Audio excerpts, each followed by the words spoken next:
Olá pessoal, tudo bem com vocês? Vamos dar início, ao plano de estudo doutorado PET volume 6 já. E, voltado para o terceiro ano do ensino médio, a gente vai falar um pouquinho sobre ecologia. Então, para a gente falar sobre ecologia, fazer uma introdução, primeiramente a gente tem que entender qual é o conceito de ecologia.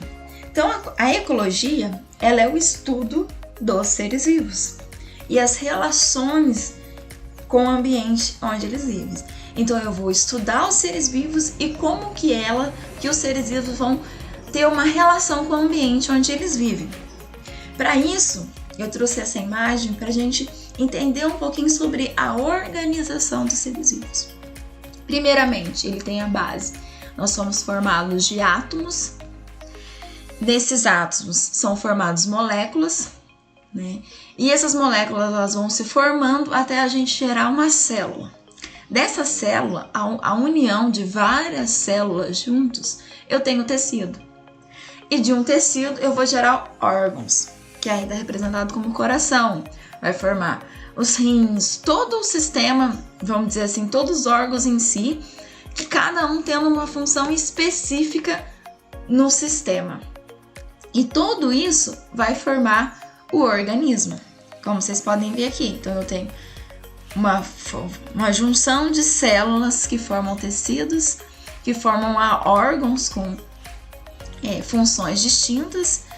Vou ter um sistema completo gerando o meu organismo. Então, quando eu tenho vários organismos, indivíduos, eu vou gerar uma população. O que é uma população? A população é um conjunto de indivíduos da mesma espécie que vão ocupar determinada área. Então, por exemplo, aí eu tenho uma população, vamos dizer assim, de brasileiros. Eu tenho uma população extinta que tem características genéticas muito parecidas. Então, eu tenho uma população. Eu posso dar exemplos também de populações de ursos polares, de onças que vivem no Pantanal. Então, tudo isso, eu tenho uma população. E quando eu tenho mais de uma dentro dessa população, dessa área, eu tenho outros organismos, outros indivíduos, eu chamo de comunidade. Então, toda vez que eu tenho conjunto de populações de espécies diferentes, eu falo que eu tenho uma comunidade. Como vocês podem ver na imagenzinha, eu tenho uma árvore, tenho um macaquinho, tenho um ser humano aqui e eu acho que tem outro animalzinho. Então eu tenho vários, organismos diferentes, de espécies diferentes, vivendo no mesmo ambiente. Isso eu chamo de comunidade. Tudo gerando, Então, quando eu tenho um conjunto de populações, eu gero uma comunidade. E de tudo isso, eu tenho o quê? O meu ecossistema. O ecossistema é o conjunto dos seres vivos, que a gente engloba tanto os fatores bióticos, que é a parte não viva, como os fatores abióticos, não vivo, Que aí eu gero tudo. Seres vivos e os não vivos, que são digamos assim, alguns fatores como água, luz, temperatura, tudo isso formando o meu ecossistema. Então eu posso, por exemplo, um exemplo aí de um ecossistema pronto, são todos os seres vivos de uma lagoa, por exemplo, juntamente com a água, com o calor que aquece a lagoa, que vai formar todo esse ecossistema. E quando eu tenho todo esse ecossistema num conjunto, num total, eu tenho a minha biosfera, que aí está representado como o planeta Terra. Então isso é muito importante na ecologia, a gente entender esses nomes, Esses termos importantes para a ecologia. Outros termos que são muito importantes e utilizados na ecologia é o conceito de espécie. Então, o que é uma espécie para a ecologia? É conjuntos de indivíduos, semelhantes, que são capazes de se cruzar entre si e gerar descendentes férteis. Então, a gente tem exemplos de espécie, o ser humano. Então, ele tem capacidade de cruzar e gerar descendente. e todos os outros animais que têm essa capacidade de se cruzar e gerar uma nova espécie, não uma nova espécie, né? Um outro organismo, eu tenho uma espécie. Outro conceito importante da ecologia é o habitat, que é o lugar onde vive uma espécie. Então, quando eu penso em habitat, é o lugar aonde vive aquela determinada espécie. Ou seja, é o endereço dela, né? Por exemplo, as onças, os macacos, as capivaras, eles vivem aonde? Numa floresta, em campos. Então, o campo, a floresta é o habitat desses animais. Outro conceito importante, nicho ecológico. Quando eu falo de nicho ecológico, eu falo do modo de vida que esses animais têm. Por exemplo, né, uma espécie na natureza, ou seja, o modo de reprodução dela, o tipo de alimentação. Por exemplo, a zebra. A zebra, ela come ervas, rasteira. A girafa come as folhas no topo das árvores. Então, isso, o tipo de alimentação, o tipo de reprodução, é um nicho ecológico de determinada espécie. E depois que a definição da população a gente já viu, né, que é o conjunto de espécies do mesmo indivíduo que vai determinar uma área. Então, isso são conceitos importantíssimos para compreender a ecologia. E aqui, né, falando um pouquinho mais sobre ecologia, a gente tem conceitos de como que os organismos vão se relacionar entre si, né? Que a gente falou que o conceito de ecologia é o estudo dos seres vivos e as relações que eles estabelecem. Então, a gente tem aqui uma cadeia alimentar. E o que a gente pode entender disso? Então, a gente tem como base o produtor. O que é o produtor? O produtor geralmente são organismos que a gente fala que produz seu próprio alimento através da fotossíntese. Então, os vegetais em si são organismos autótrofos que produzem seu próprio alimento. Então, eles são chamados de produtor. Os que se alimentam do produtor, ele é chamado de consumidor primário. Então, ele vai se alimentar diretamente do produtor.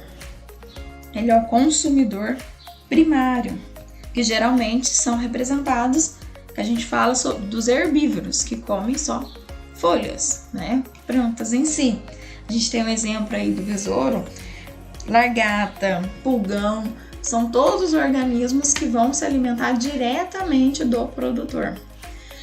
E aí a gente tem o consumidor secundário, que a gente está representado pelo sapo, é o que vai comer o consumidor primário. E ele vai, vamos dizer assim, ele está passando, transferindo energia.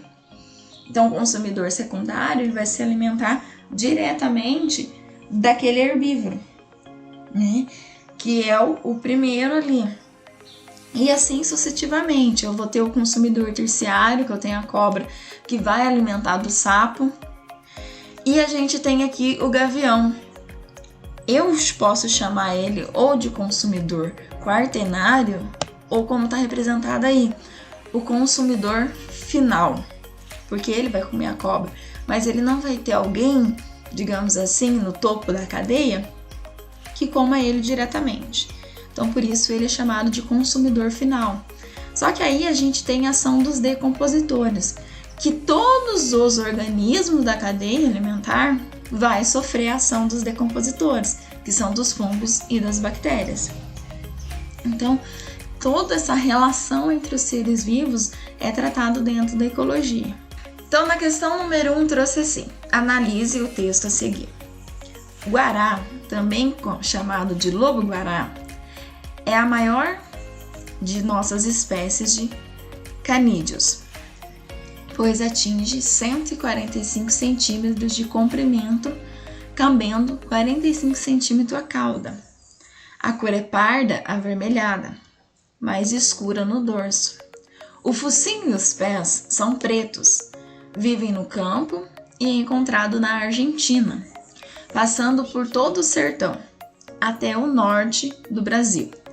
É um animal arisco e covarde, e suas caçadas se limitam a pequenos mamíferos e aves. Alimenta-se também de vegetais. Então aí no texto, os conceitos ecológicos descritos na sequência do texto acima são respectivamente. Se a gente analisar quais são daqueles conceitos básicos que a gente falou que está tratando no texto.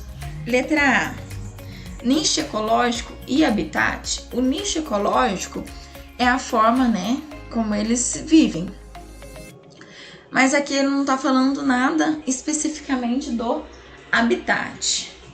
Então a letra A não é. Mas professora, mas como assim que a letra A não é? Porque aqui eu vou imaginar a sequência dos dados. Por exemplo, primeiro ele faz uma chamada em relação ao comprimento, o hábito, a cor, o focinho, aonde ele é encontrado.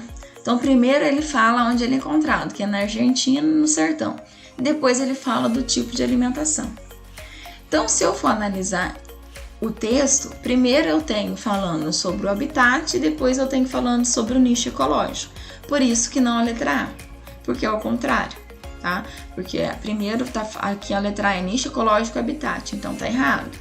A letra B, habitat e nicho ecológico, tá certo, como eu acabei de falar. Primeiro ele faz uma descrição do habitat, que ele é encontrado na Argentina, passando por todo o sertão, até do norte do Brasil, e depois ele fala do nicho ecológico, que é o tipo de alimentação no lobo-guará.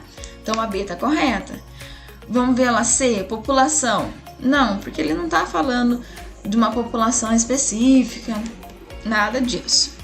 E nicho ecológico está correto, mas população está errada. Então por isso que C está errado. A D, população comunidade? Também não. Lembra do conceito de comunidade? É conjunto de populações. Eu estou falando especificamente de uma espécie, do lobo-guará. Então a D também não é. E letra E, do habitat, fala do habitat, está correto, mas não da população em si. Então por isso que a letra E também está incorreta. Então a única alternativa correta, a letra B, que é o habitat e o nicho ecológico. Na questão 2, no que diz respeito aos níveis de organização em biologia, considera-se correta a definição. Letra A. População biológica é o conjunto de indivíduos de espécies diferentes que vivem em uma certa região geográfica, interagindo direto ou indiretamente. Ele está errado. Por que está errada a letra A? Porque a população biológica, ele consiste em um conjunto de seres de uma mesma espécie, tá? E aqui fala de espécies diferentes. Não, ele consiste em indivíduos da mesma espécie, que convivem no mesmo meio durante um espaço-tempo. Então, a letra A está incorreta. A B, comunidade biológica é o conjunto de indivíduos da mesma espécie que habitam determinada região geográfica. Também está incorreto. Por quê? Porque a comunidade biológica é formada pelo conjunto de outras comunidades que habitam determinado local, tá? Então, um conjunto de indivíduos da mesma espécie? Não. São um conjunto de outras espécies também, tá? Então, é formado um conjunto de outras comunidades. Por isso que está errado. A C. Sistema. É um conjunto integrado de tecidos funcionais dos seres vivos multicelulares complexos. Também está errado. Por quê? Porque o sistema é um conjunto de órgãos que realizam uma determinada função do corpo, como a gente lembrou lá da primeira imagem do slide, Então, primeiro eu tenho as células, conjunto de células forma os tecidos vão formar órgãos, e desses órgãos eu vou formar os meus sistemas, por isso que está errado, tá? Que não é dos tecidos que vão formar diretamente o sistema em si. D.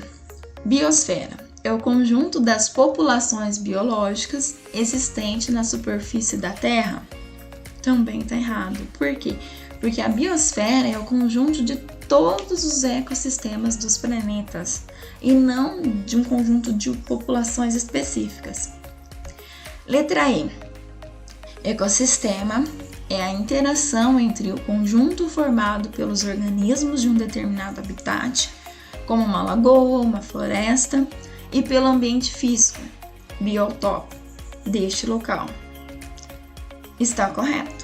Então, a única alternativa que traz uma definição certa dos níveis de organização em biologia é a letra E. Questão 3. Leia o trecho abaixo. Para compor um tratado sobre passarinhos, é preciso, por primeiro, que haja um rio com árvores e palmeiras nas margens, e dentro dos quintais das casas que hajam pelo menos goiabeiras, e que haja dentro dos brejos iguarias de brejos. É preciso que haja insetos para os passarinhos, insetos de pau sobretudo, que são os mais palatáveis. A presença de libélulas seria uma boa. O azul é importante na vida dos passarinhos, porque os passarinhos precisam, antes de ser belos, ser eternos. Eternos que nem uma fuga de bar. Manuel de Barros de Passarinhos. No texto, o conjunto de elementos descritos de forma poética em relação aos passarinhos pode ser associado sobre o ponto de vista biológico ao conceito de letra A, bioma?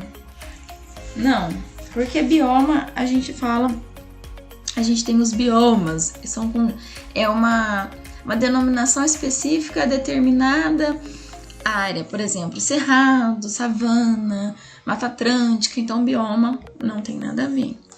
B, nicho ecológico. O nicho ecológico, ele traz as condições, os recursos que permitem que uma espécie vive naquele determinado local.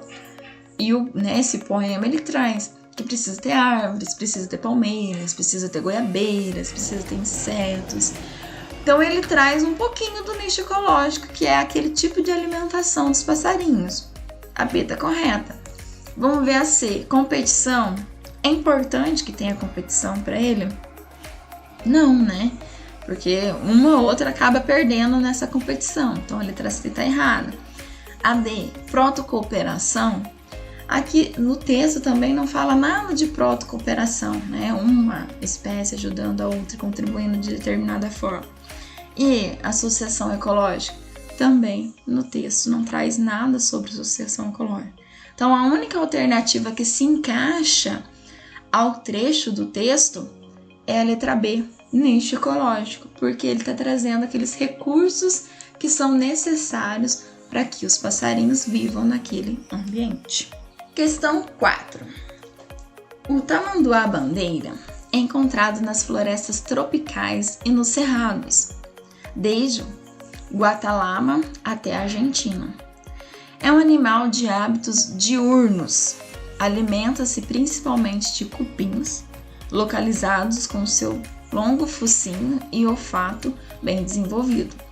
Suas patas dianteiras possuem fortes garras, que usam para cavar a terra onde estão os cupinzeiros e os formigueiros.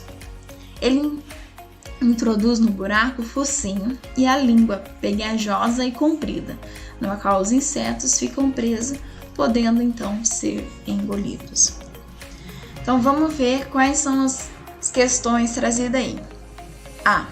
Qual é o habitat do tamanduá-bandeira? Então, devido ao texto, a gente consegue perceber qual que é o habitat dele. São lugares com flores, por exemplo, o cerrado, né? Então ele consegue mostrar que são ambientes muito parecidos com os cerrados. B. Cite alguns trechos do texto que fazem referência ao nicho do tamanduá-bandeira. Então lembra que a gente falou, o nicho são os recursos que tem para ele. Então qual parte do texto que fala ali? Então a gente pode trazer algum trecho, por exemplo, é um animal de hábitos diurno, é um recurso que tem ali, né? Possui patas dianteiras que usam para cavar a terra onde estão os cupinzeiros e os formigueiros. Então são dois tipos de de recursos que eles têm que representam o nicho ecológico do tamanduá-bandeira. E a C, parte da anatomia animal, que é uma adaptação a seu nicho. Quais adaptações do tamanduá-bandeira são relativas à sua alimentação? Uma, as patas, né? Eles são adaptados para ele conseguir cavar, né? Fortes garras, as patas dianteiras que possuem forte garra para poder cavar. O bico, né? Para conseguir ir, e a língua comprida para ele conseguir. E outra coisa bacana, que a língua é pegajosa. Então, por exemplo, as formigas grudam ali, ele leva para dentro e consegue se alimentar. Então, essa adaptação do próprio animal para ele conseguir sobreviver ali. Então aí, pessoal, a gente tá ficando por aqui. Se inscreva no canal para vocês continuar, né, seguindo as correções do PET e até a próxima.